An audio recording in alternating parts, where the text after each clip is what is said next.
Doing profitable trade-ups can be an amazing way to make money with CS2 skins, and the most common question that I get asked is how to get low float skins for trade-ups. A lot of people just say that it's impossible, but this is not the case. It is possible, and in some cases, it's actually really easy. I'm gonna show you 3 different methods to get low float skins for trade-ups, but first, to make your life easier, you're gonna want to install the CS Float Market Checker extension. This will allow you to see the floats of your skins in your inventory without having to inspect them one by one. This video is going to be really in-depth, so if you want to skip around, I made it really easy by including timestamps. The first method that we're going to be doing is going to be sniping low floats from the Steam market. Before we could get started on sniping, we first have to decide what skins we need. For this method, I think this Black Lotus trade-up would be the best, where you need 10 field-tested restricted kilowatt skins with an average float of below 0.214. This trade-up is pretty solid with a profitability of almost 111%, and you'll make over $8 on the Black Lotus, but right now we're focused on the inputs. Now that we've figured out what skins we need, we can head over to the community market, scroll down and select CS2, show advanced options. Under the collection dropdown, scroll down until you find the kilowatt collection. We're looking for field tested skins under the exterior, and under the quality, select restricted, then search for these skins. By clicking the price button, Steam automatically sorts the skins by price, so the lowest one will be on top, and you're gonna want to open the skins that are the cheapest. In this case, that's the sawed-off analog input, the MP7 Just Smile, the M4 Edgelord, and the 5.7 Hybrid. The Glock is unfortunately too expensive for us to use it profitably. Once you're in one of the listings, if you scroll down to the skins, you should see something that looks similar to this. If you have the CS Float Market Checker extension installed, which you should, now you should see the floats on each listing. The next thing you're going to want to do is at this drop down that says 10, you're going to want to set that to 100. This will load 10 times as many skins on one page, and it's going to come in handy soon. Next, I like to add a filter. This will highlight low float skins in green. So if I say something like float is less than or equal to 0.225 and add filter, then now we have a filter, and this button is your friend. If you click sort by float, it's going to automatically sort by float for you. Now be careful because this is going to ignore the price. So some of the low float skins are going to be overpriced. Make sure you don't buy those, only buy from market price. And once you find one with a good float at a good price, you're going to want to buy it. As you can see, I have the instant buy button over here. This is from the CS2 Trader extension. If you want, you can install this. This is not necessary. You can just go in and buy it. But the really infuriating part about this method is that sometimes Steam shows you a skin with a good float at a good price. You go to buy it, and it doesn't let you because someone already bought it before you. If there's no skins left, come back in 5 to 10 minutes, refresh the pages, and check again for low floats at good prices, and if you find any, buy it. You're gonna want to repeat this until you have enough skins for the trade-up. Well, since I recorded this section, I released a video that made prices go up a couple cents, so now the market price is a little higher, but I also found 2 good floats. Now, this method can be really time-consuming and really infuriating when people are faster than you, so for this reason, I'd only recommend this method if you absolutely have all day free and you have nothing better to do. Give me the Black Lotus. Oh, come on, bro. Seriously? I always get the jawbreaker. Are you looking for cheap, low-float skins for trade-ups? Check out today's sponsor, SkinsMonkey. It's the most convenient trading bot site where you don't have to overpay for low floats. I found this 0.08 Op-Elite build and this 0.09 M4 Tooth Fairy, and the tradable M4 was delivered to my inventory instantly. If you apply code TECHSAVVY, you get a 5% deposit bonus, and you also get a $5 trading bonus when you start trading. Don't worry if you don't have any skins, just head over to Freebies and you'll find 3 giveaways, all the way up to a Gut Knife Gamma Doppler. So use my link in the description to start finding deals on low float skins today.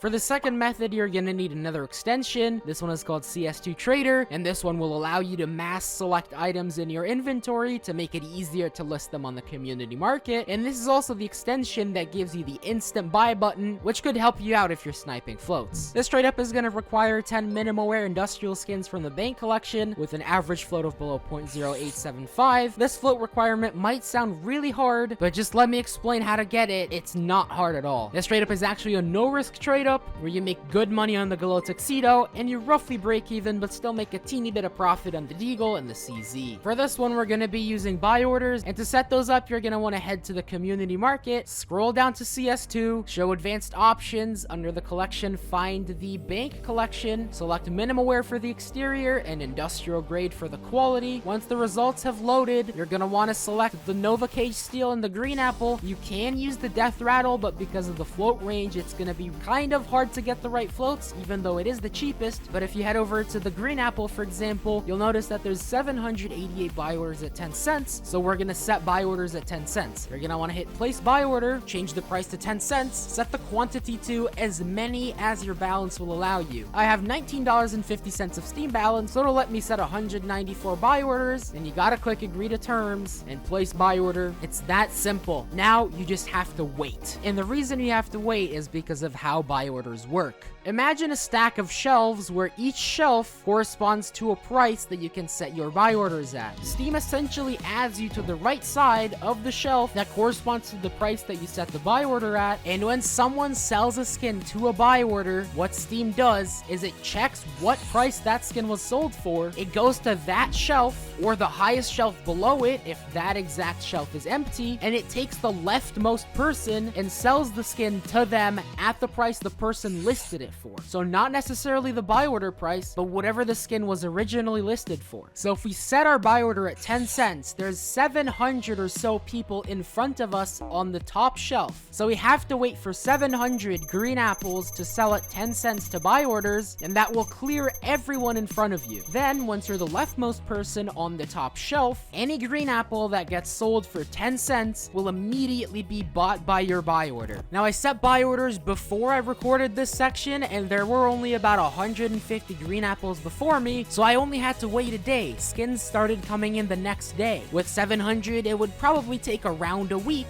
so just be patient. The skins will eventually come if you set the buy orders up correctly. Now another thing about buy orders, the reason they're so powerful is not only because you get skins cheaper, but people who tend to sell skins to buy orders do not care about floats. You may look at the market listing and see that there's no good floats, and you can jump to the conclusion that that means buy orders will also be bad, but as long as you set up your buy orders such that they come in slowly over time and not high enough where you just buy up a bunch of listings, then I can guarantee you that over time you will get good floats. And here you can see the good floats versus the bad floats that I got. I resold everything above a float of 0.1. It was a little over half that I had to resell, and yes, I do lose a cent on the bad floats, but even if you consider that, the trade up is still going to be profitable. Sure, it's going to be less profitable, but it's still going to be profitable for most trade ups. And I actually found that if I just sell everything below 0.1 and just trade the skins up as is, the flow was basically perfect, just under the 0.0875 mark, but I could have just gotten a little lucky with that. You should always calculate your floats on trade ups before you do them. Got 3 attempts.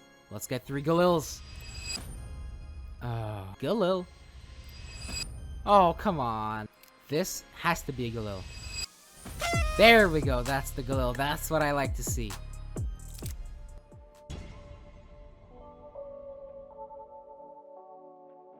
And the final method is going to be utilizing third-party marketplaces such as today's sponsor, Skins Monkey. You're going to want to head down to the description and click the Skins Monkey link. This should bring you to Skins Monkey where you can see your items and the trade bots items. What you're going to want to do is come here where it says price max, and instead of that, select float min. This is going to sort by the lowest float skins on the website, which is currently a survival knife fade. Obviously, we're not going to be using that in a trade up, but now we can set some more filters, such as filtering to minimal wear skins. Then usually I have the best luck with classified skins, so you can select that under advanced rarity classified, and we can also set a price range from, let's say, $5 to $30. I don't really want to spend more on that for a trade up input, and it's once again sorted by float min. And now if you look through these skins, you may find some good deals. Now this might take a while, this is going to take some work, but for example, here there's a 0.08 float Zeus Olympus that could be used in a factory new inheritance. inheritance trade up. Here's another one. Here's a USP as well. And another one, another one, and another one. So you can see